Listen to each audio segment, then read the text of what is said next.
Bien, familia, como les decía, esta imagen demuestra de qué se trata esto. Pero ahí está un título que dice Dios con nosotros. Esa expresión en la Biblia es el significado de algo. Cuando uno lee en el Nuevo Testamento Dios con nosotros, o en el Antiguo Testamento, en las profecías mesiánicas de Isaías, uno ve eso como el significado del nombre Emmanuel. Pero al presentar y preparar estos mensajes, el propósito es que nosotros podamos ver a Cristo como nuestro Salvador. De la misma manera en la que yo quisiera, mientras Dios me dé suspiro, mientras Dios me dé vida en este mundo, hablar y exaltar a Cristo, eso mismo hace su palabra y eso mismo es lo que queremos que usted pueda hacer. Juan 1:1 dice que en el principio era el Verbo, y el Verbo era con Dios y el Verbo era Dios, y vimos su gloria, más adelante dice el versículo 14, como la del unigénito del Padre. Génesis 1 dice que en el principio era Dios, pero lo hace con la cláusula Elohim, la cláusula plural, que incluye a toda la deidad. Es decir, que Cristo ha estado desde siempre y estará para siempre. El que nos creó, el que nos salvó, del que hablaba el santuario, el tipo del antitipo, el que murió en la cruz, el que resucitó, el que ascendió al cielo y ahora se encuentra a la diestra del Padre, ¿haciendo qué? Intercediendo por todos nosotros. Es nuestro mediador, es nuestro Salvador. De Él yo quisiera hablar para siempre, de Él quisiera que se tratara mi vida y de Él yo quiero que usted se lleve en esta mañana. Porque independientemente de que nosotros estudiemos las crónicas, los números, los profetas, los escritos, todo se trata de Cristo. El plan de redención es lo que su palabra enseña. Y nosotros no tenemos una enseñanza ilustrativa más clara y más rica de esto precisamente que el santuario. No hay un sistema en nuestras creencias más completo para la comprensión total del plan ideado por el cielo para nuestra salvación que el santuario. Y así como en la palabra el mensaje central es la redención del hombre, en el santuario también ocurre esto. Por eso lo primero que quiero leer con ustedes es la declaración de nuestra creencia. Ya hicimos esa lectura el miércoles pasado, pero para edificación de todos, yo me quiero tomar el tiempo y el atrevimiento de leer lo que dice nuestro libro de creencias. Es la creencia número 24 y su título específicamente es el santuario celestial y el ministerio de Cristo en él. Esa declaración dice entonces lo siguiente: hay un santuario en el cielo, el verdadero tabernáculo que el Señor estableció y no los humanos. En él Cristo ministra en nuestro nombre, poniendo a disposición de los creyentes los beneficios de su sacrificio expiatorio, ofrecido de una vez y por todas en la cruz. En su ascensión fue inaugurado como nuestro gran sumo sacerdote y comenzó su ministerio de intercesión, que fue tipificado por el trabajo del sumo sacerdote en el lugar santo del santuario terrenal. Es decir, que en el santuario terrenal lo que ocurría era el tipo del antitipo que sería Cristo Jesús. Tengamos eso claro. En 1844, al final del periodo profético de 2300 días, entró en la segunda y última fase de su ministerio expiatorio, que fue tipificado por el trabajo del sumo sacerdote en el lugar sagrado del santuario terrenal. Es un trabajo de juicio investigativo que es parte de la disposición final de todo pecado, tipificado por la limpieza del antiguo santuario hebreo en el día de la expiación. En ese servicio típico, el santuario era limpiado con la sangre de los sacrificios de animales, pero las cosas celestiales son purificadas con el perfecto sacrificio de la sangre de Jesús. El juicio investigativo revela a las inteligencias celestiales quienes de entre los muertos están dormidos en Cristo y por lo tanto en Él son considerados dignos de tener parte de la primera resurrección. También pone de manifiesto quienes entre los vivos permanecen en Cristo, guardando los mandamientos de Dios y la fe de Jesús. Y en él, por lo tanto, están listos para ser trasladados a su reino eterno. Este juicio reivindica la justicia de Dios al salvar a los que creen en Jesús. Declara que aquellos que han permanecido leales a Dios recibirán el reino. La finalización de este ministerio de Cristo marcará el fin de la prueba humana antes de la segunda venida. Ahí se dijeron muchas cosas. Yo no sé cuántas de ellas usted pudo, ¿verdad?, mantener, captar. Pero yo quiero resaltar varias de ellas. En primer lugar, en la Biblia nosotros vemos en los libros de Éxodo y Levítico un santuario terrenal que apunta y que de hecho fue construido basado en el modelo del santuario real, del santuario original, que no fue hecho por manos humanas. ¿Y cuál es ese? El santuario celestial. El santuario de este mundo, el santuario terrenal del sistema hebreo, fue un tipo del antitipo que es el santuario celestial. En segundo lugar, lo que quiero mencionar con esto es que al cumplirse la profecía de los 2300 días, las 2300 tardes y mañanas, que son, de acuerdo al principio, de día por año, 2300 años, al final de eso, en el siglo XIX, específicamente en 1844, empezó lo que nosotros conocemos como juicio investigador, en el cual comienza el ministerio sumo sacerdotal de Cristo en defensa nuestra, como enseña todo el libro de la carta a los Hebreos, por ejemplo, que nos presenta a Cristo como ese sumo sacerdote suficiente, perfecto, como ese cordero inmolado que fue primero una ofrenda y que ahora es nuestro intercesor. Ese juicio comenzó allí y entonces la finalización del ministerio de Cristo sacerdotal marcará el fin de la prueba humana antes de la segunda venida. ¿Por qué es importante creer en un ministerio sumo sacerdotal de Cristo? ¿Por qué es importante creer esto de manera actual, de manera presente? ¿Por qué? Por múltiples razones. Y la más importante de ellas es que en nosotros se necesita una obra progresiva.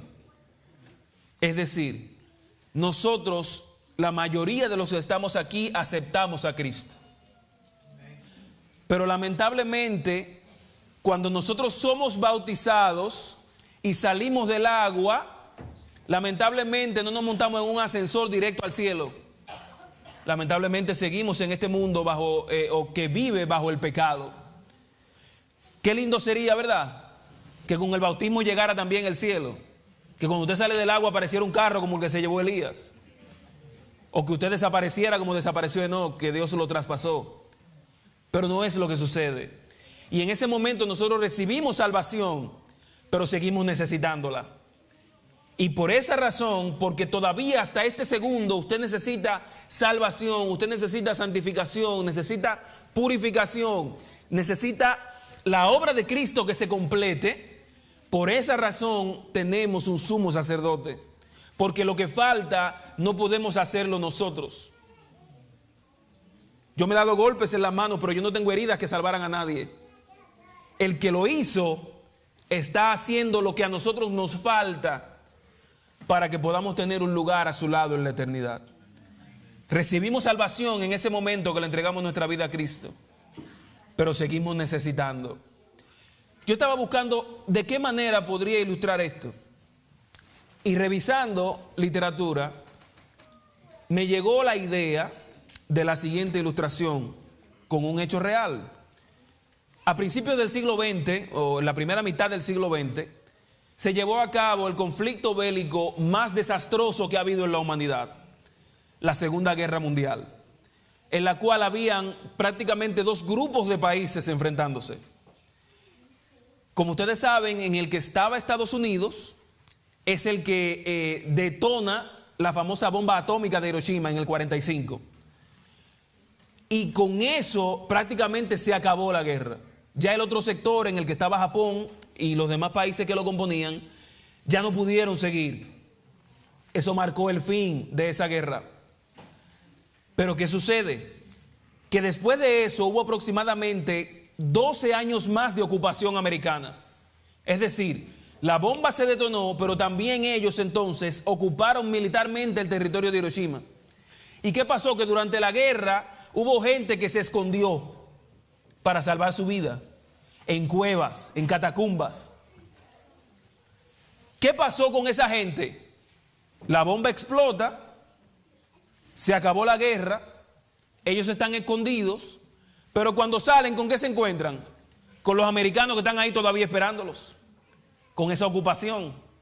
La guerra se había acabado, se había levantado la bandera de la paz, supuestamente, pero todavía ellos no habían salvado su vida, todavía seguían en peligro. Eso es lo mismo que pasa con nosotros, que ya le entregamos nuestra vida a Cristo, pero seguimos bajo el peligro de este mundo. Y porque seguimos aquí, es que seguimos necesitando un intercesor. La sierva de Dios explica esto más claro.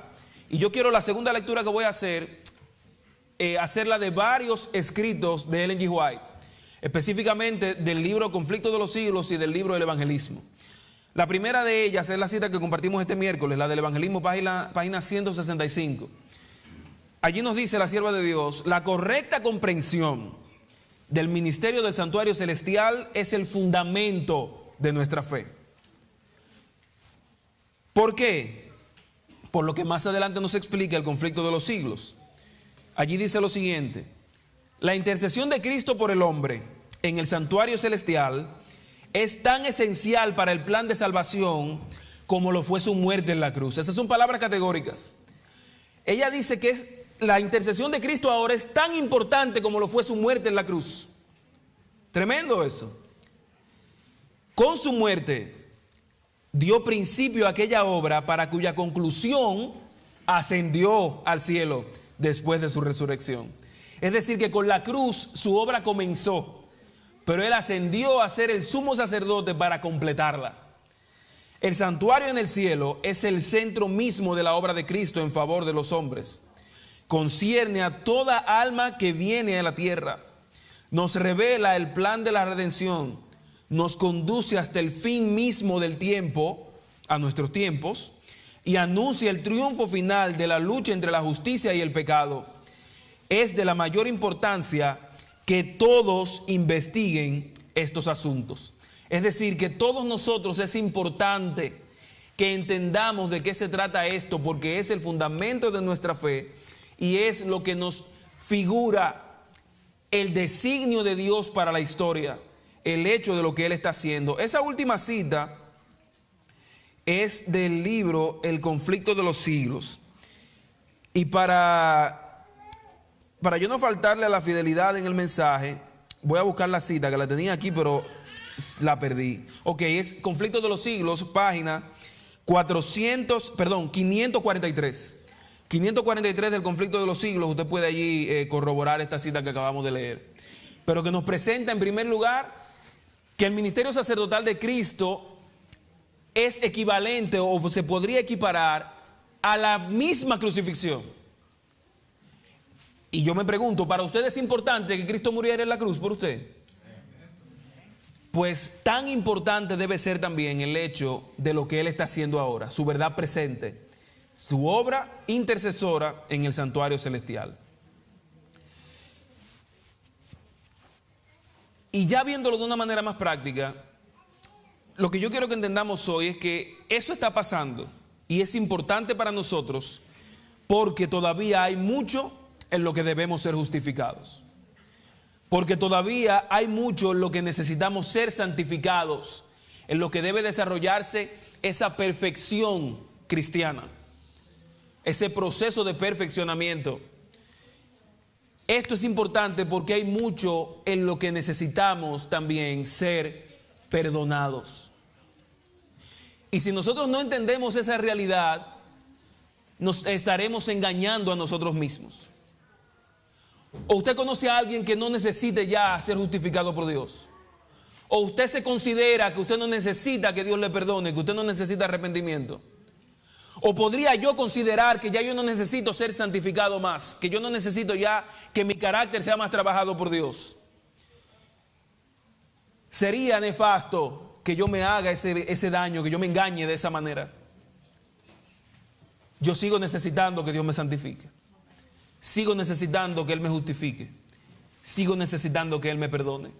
Por esto es tan importante entender, saber que tenemos un sumo sacerdote limpio, perfecto, sin mancha, y que por su amor se ha dedicado a defenderme a mí.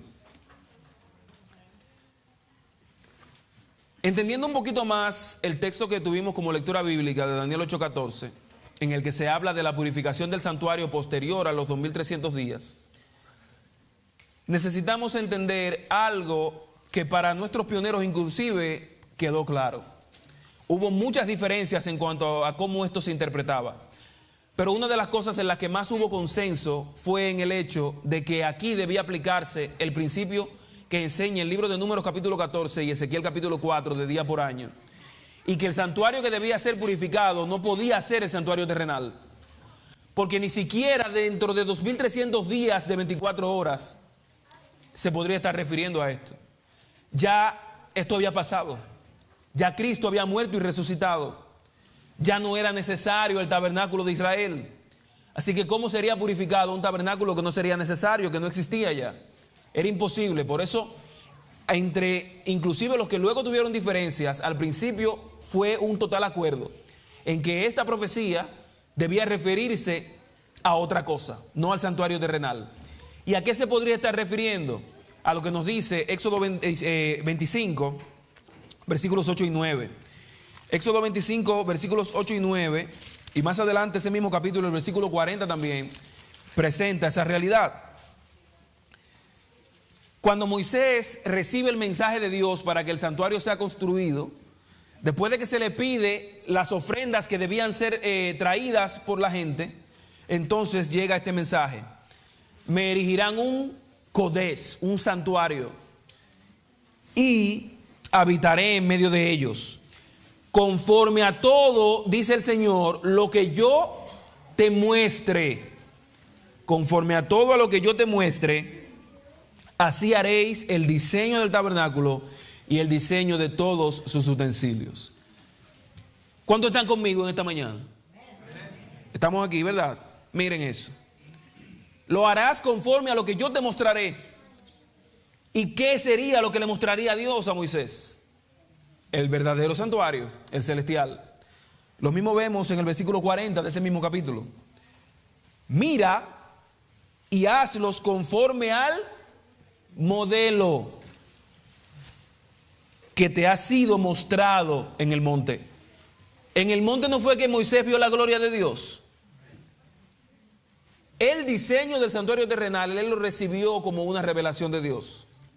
Es decir, que aquí se confirma la realidad de que existía un santuario celestial, de que existe y ha existido siempre. La Biblia presenta esto también como el lugar de la morada de Dios. ¿Recuerdan Juan 14, la promesa de la segunda venida de Cristo? ¿Verdad? No se turbe su corazón, creen en Dios, crean también en mí. En la casa de mi Padre muchas moradas hay. ¿Y a dónde era que él iba? Era para allá que él iba. Y eso fue lo que hizo en su ascensión, sentarse a la diestra de Dios, a la diestra del trono. ¿Y qué era eso entonces? Un santuario. Lo mismo podemos ver en el mismo libro de Éxodo, capítulo 15, el versículo 13. Mire cómo aquí, intercambiando las palabras, se dice exactamente lo mismo. Condujiste en tu misericordia a este pueblo que redimiste. Lo llevaste con tu poder a tu santa morada, la casa de Dios, el lugar de Dios, su santuario. También entonces, de acuerdo al trasfondo bíblico, la palabra santuario se aplicó mucho a los templos. Por eso nosotros por la eternidad vamos a adorar a Dios en el cielo, ¿verdad que sí? Y aquí venimos a adorarlo. Por eso a la iglesia a veces le llamamos santuario. Porque así como el santuario es objeto de adoración a Dios, nosotros venimos y le adoramos y haremos eso por la eternidad, pero lo haremos ¿dónde? En su santuario, en el santuario celestial. Esos templos que eran lugar de adoración, pero también de juicio. ¿Y qué fue lo que comenzó en 1844? El juicio investigador. ¿Qué era lo que pasaba con los reyes? ¿Dónde era que ellos impartían justicia? en sus tronos, en sus palacios, ¿verdad? Donde ellos habitaban. Los jueces nos muestran eso también, que era en el templo donde se impartía justicia. Y de la misma manera la Biblia nos enseña el lugar del santuario celestial, el cielo, como ese lugar de adoración eterna y el lugar en el que se lleva a cabo el juicio.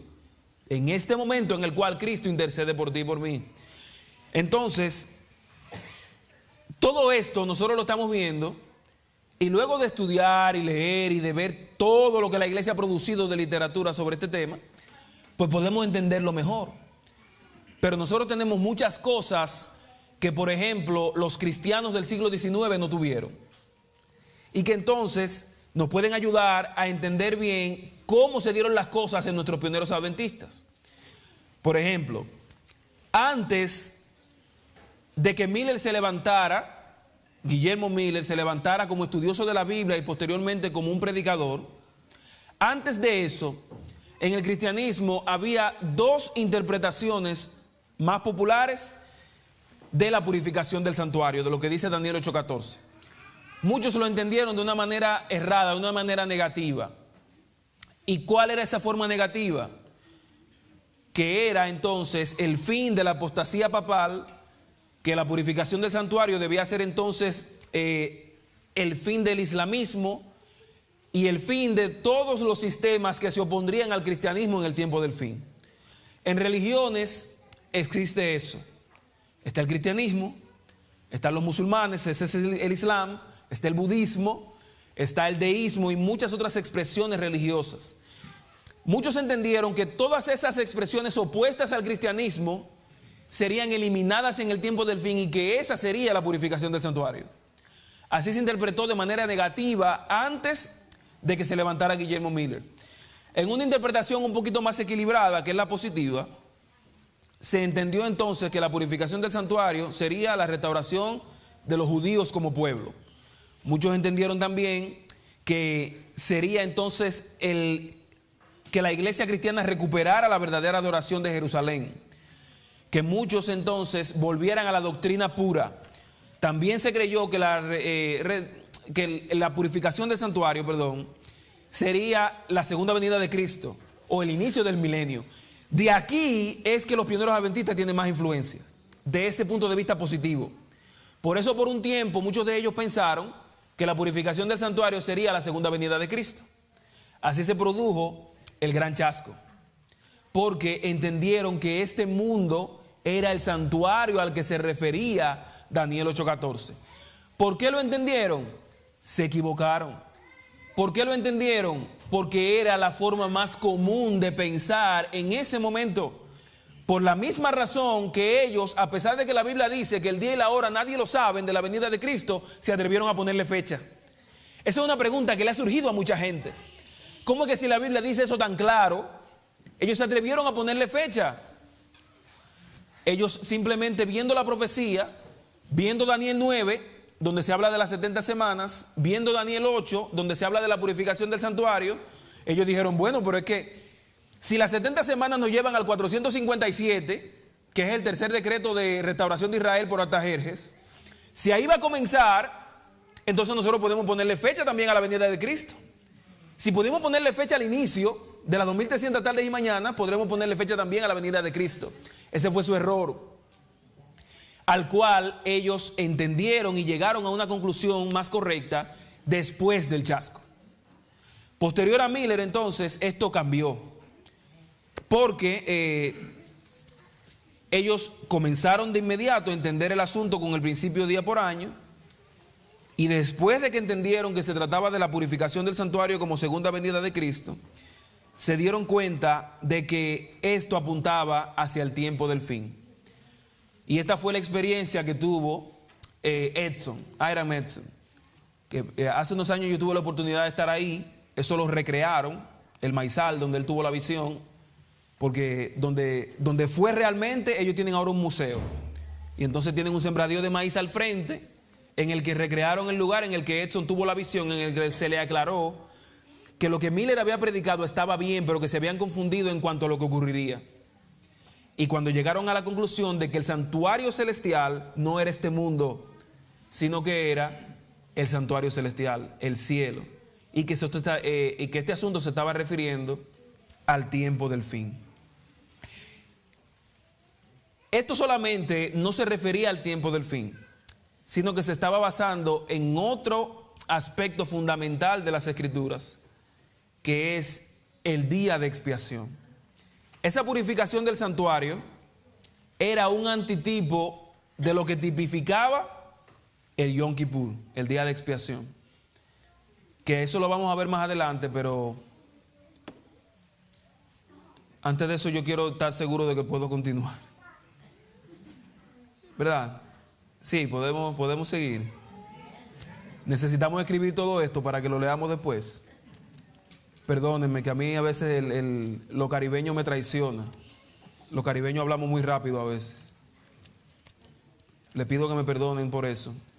Y bueno, tenemos la oportunidad de tenerlo escrito todo eso si lo necesitamos. Ojalá a alguno de ustedes se interese más en esto.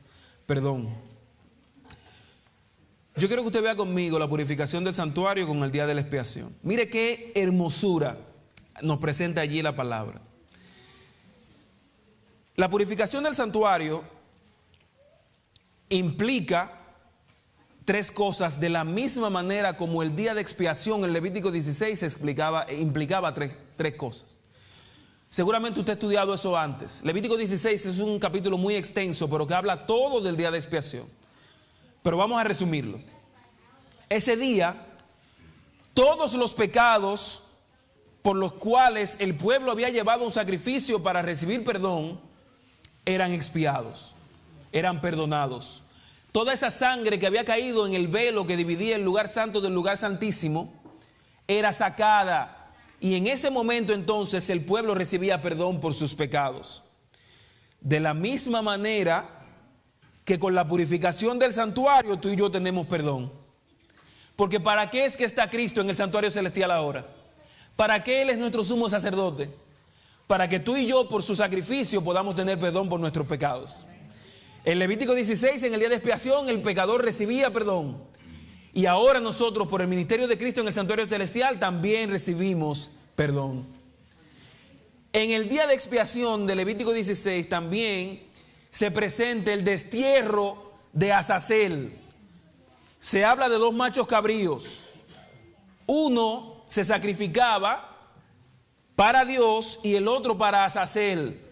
¿Ese qué era lo que significaba? Sobre ese caía todo el pecado y ese macho cabrío era llevado al desierto para que muriera. Una simbología de la eliminación del pecado.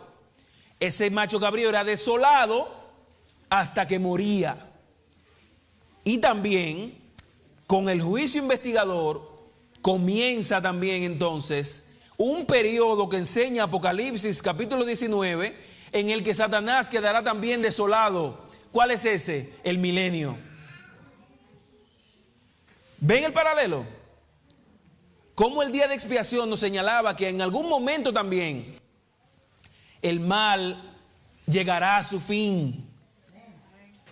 Llegó en ese momento para el pueblo cada año, en el día de expiación, y comenzó para nosotros también en la purificación del santuario, que nos dice Daniel 8:14.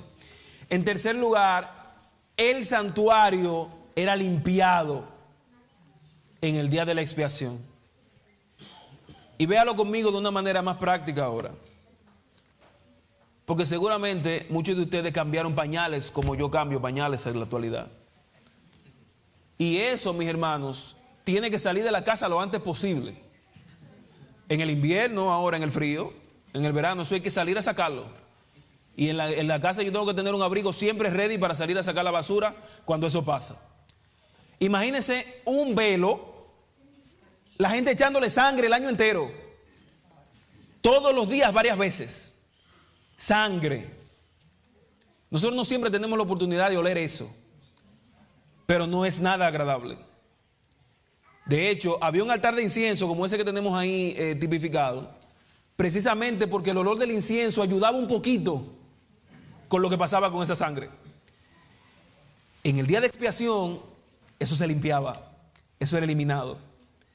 Y nosotros también, el ministerio de Cristo en el santuario celestial, el hecho de que el santuario será purificado, nos da la seguridad también de que algún día nosotros y este mundo quedará totalmente lavado, limpiado del pecado que hizo morir a Cristo.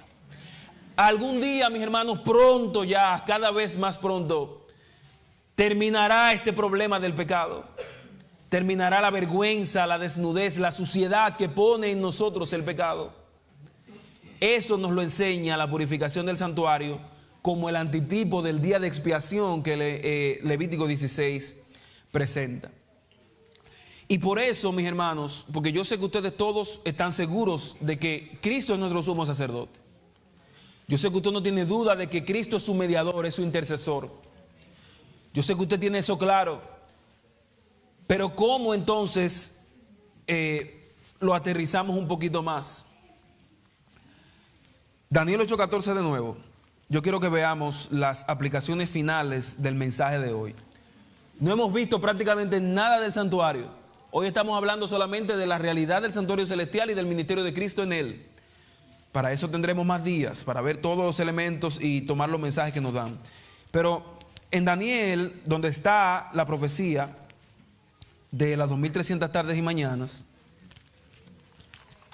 en el capítulo 8 y el versículo 14, está ese decreto, ¿verdad? Él dijo hasta 2300 tardes y mañanas y luego el santuario será purificado. Pero mire lo que dice el 13. Entonces oí hablar a un santo y otro de los santos preguntó a aquel que hablaba: ¿hasta cuándo durará la visión del sacrificio continuo, la prevaricación asoladora y la entrega del santuario y el ejército para ser pisoteados? Hermanos queridos, nosotros tenemos un sumo sacerdote. Tenemos un Salvador que murió en la cruz, que resucitó y que ahora nos defiende ante el Padre con los méritos de su muerte. Pero a pesar de eso, seguimos sufriendo. A pesar de eso, como seguimos en este mundo, la gente nos traiciona también a veces. A pesar de todo eso, de esa maravilla que Dios hizo por nosotros, nos sorprende de manera inesperada una enfermedad. A pesar de todo eso, los hijos se desvían. A pesar de todo eso, vemos hasta niños pequeños sufriendo enfermedades terminales. A pesar de todo eso, vemos crisis en el mundo. Dicen que se avecina algo peor, económicamente, como ya ha pasado antes. Los hospitales siguen llenos de gente. La gente sigue sufriendo por la muerte de seres queridos. Y ante esas cosas, cuando suceden, cuando tú te ves ahí, que llevas toda tu vida orando por ese hombre o por esa mujer y nada pasa, a nosotros también nos llega la pregunta que dice el versículo 13. ¿Hasta cuándo? ¿Hasta cuándo, Señor? ¿O nunca te ha pasado? Dame los secretos, que yo quiero ser así como tú. Nos sigue pasando. Nos hemos hecho esa pregunta muchas veces. ¿Hasta cuándo ese muchacho va a seguir así? ¿Hasta cuándo esa mujer, ese hombre va a seguir así? ¿Hasta cuándo voy a tener que luchar con esa enfermedad? ¿Hasta cuándo ese niño, esa niña va a dejar de despertar en las noches? ¿Hasta cuándo yo voy a seguir endeudado, viviendo solamente para pagar y pagar y pagar? Las dificultades son una realidad de nuestra vida y nosotros nos hemos preguntado y nos hacemos la pregunta siempre: ¿hasta cuándo? Yo tengo varias cosas que decirte respecto a eso ahora. En primer lugar, en la Biblia, purificación también es una imagen de santificación. Cuando Dios purifica, Dios limpia. La purificación es una forma de santificación en la palabra. Y al pasar por las pruebas, a nosotros también nos surge esta pregunta: ¿hasta cuándo?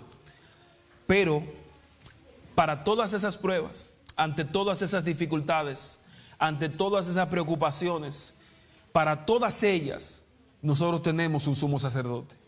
Para todas ellas tenemos un intercesor que sufrió como nosotros jamás sufriremos, que sabe de lo que está hablando cuando nos dice: yo estoy contigo, cuando nos dice todo va a estar bien, cuando nos dice puede tener esperanza. Él lo dice con conocimiento de causa, porque aún siendo Dios se sintió solo en la cruz.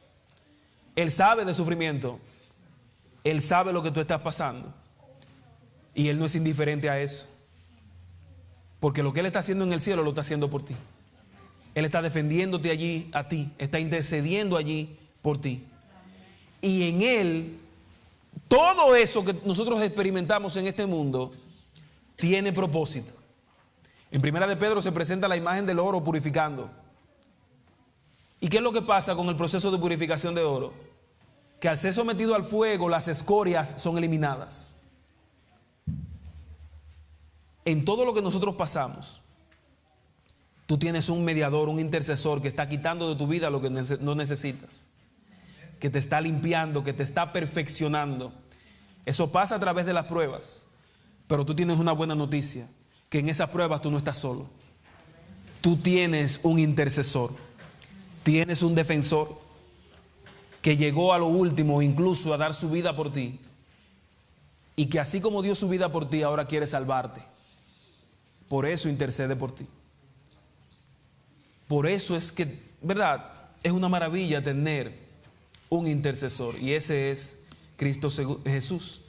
En segundo lugar, hay una buena noticia, porque muchas veces cuando somos nosotros los que estamos por esa experiencia, cuando somos nosotros los que nos hacemos esa pregunta, ¿hasta cuándo, Señor? ¿Hasta cuándo este hombre? ¿Hasta cuándo esta mujer? ¿Hasta cuándo esta crisis? Muchas veces cuando nosotros nos hacemos esa pregunta, no tenemos respuesta. Pero en Cristo, nuestro Salvador y nuestro sumo sacerdote, esta pregunta, gloria a Dios, sí tiene respuesta. Muchas veces cuando nosotros nos la hacemos no tenemos respuesta, no la tiene. Pero en Cristo esta pregunta sí tiene respuesta, y tiene respuesta siempre. De esa manera es que Dios quiere que vivamos, con esperanza, de que nuestras inquietudes, de que nuestras dudas, de que nuestros miedos sí tienen respuesta, y esa respuesta es Cristo Jesús. Él quiere que tú vivas cada día con esperanza, porque todo eso que tú estás pasando muy pronto, Él hará que llegue a su fin. Él sí tiene la respuesta para aquello que tú no lo encuentras. Y en tercer lugar, es que Jesús, el mismo que murió y resucitó, y que luego ascendió al cielo para purificar el santuario celestial, también quiere purificar, también quiere limpiar el santuario de tu corazón. Él también tiene poder para hacer una obra especial, no solamente allá en el cielo, sino también en ti, en tu vida. Él está ahora purificando el santuario. Y Él está haciendo eso porque Él necesita también purificar nuestros corazones. Porque para nosotros sí hay solución. Porque para ese pecado que es reincidente, sí hay solución. Porque para sus errores, para mis equivocaciones, sí hay solución. Y hoy para ti y para mí esa es una buena noticia, porque así como Él limpió, así como Él está purificando el santuario celestial, Él tiene el poder y quiere. No solo tiene el poder, tiene la voluntad de limpiar, de purificar, de sanar también nuestros corazones. Ese es Cristo, nuestro sumo sacerdote, el cual está a la diestra del Padre. Y yo no sé si nosotros podríamos enumerar las razones por las cuales Él está haciendo eso. Pero yo lo resumiría en que Él lo está haciendo por ti. Él no quiere estar a la diestra del Padre si no es para defenderte. A ti. Te lo hayas ganado, lo merezcas o no. Él te amó lo suficiente para dar su vida por ti, y te amó lo suficiente para ahora ponerse en tu lugar ante el Padre. Sí tenemos un defensor, familia. Y aunque el mundo luzca como que todo está perdido, como que todo va de mal en peor, para ti eso no es así. Porque lo que Cristo está haciendo es para que tú llegues a esa instancia en la que todo esto cambiará, en la que su reino se establecerá por siempre, ya sin pecado, sin dolor, sin sufrimiento, sin separaciones, sin imperfecciones, sin traiciones, sin dolor. Por eso Él está haciendo ahora esa obra. Pero el objeto de eso, jamás olvides que eres tú. Para Él esto no tiene sentido si no lo hace por ti. Y por esa razón, por esa maravillosa razón, yo te puedo asegurar que independientemente de cuál sea tu circunstancia, tu realidad en este momento, en Cristo, tu sumo sacerdote, tú también puedes tener esperanza.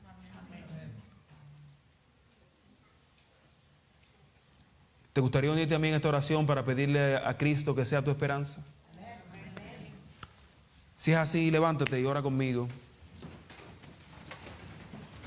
Démosle gracias a Dios por esa obra maravillosa que Él hace y pidámosle que ante lo que esta vida presenta nos llene de esperanza.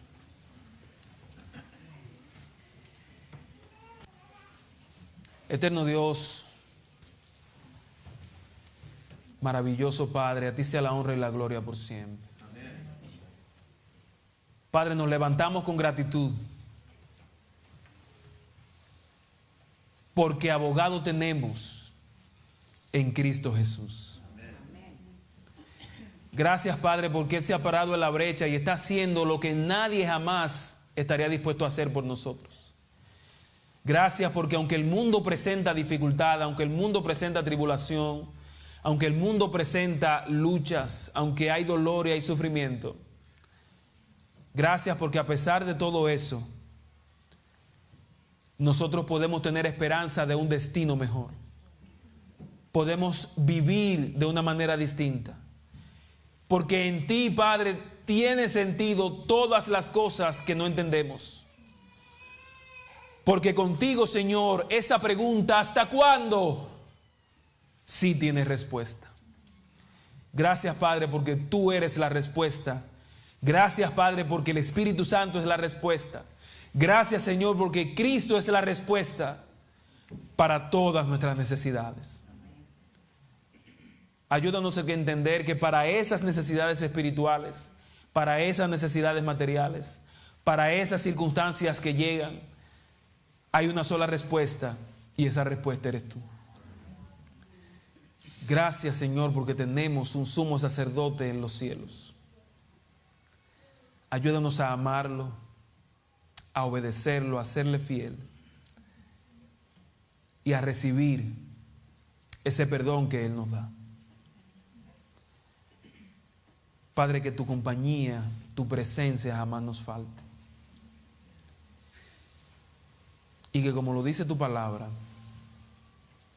seamos bendecidos por ese ministerio sacerdotal de Cristo, de manera que podamos ir al cielo y por la eternidad estar en tu santa presencia, estar en tu santo templo, estar en tu santuario y adorarte por los siglos de los siglos. Pero que ahora también esa realidad nos dé ánimo, nos dé valor, nos dé esperanza, nos dé fe para seguir adelante de tu lado. Gracias, Señor. En el nombre de Jesús.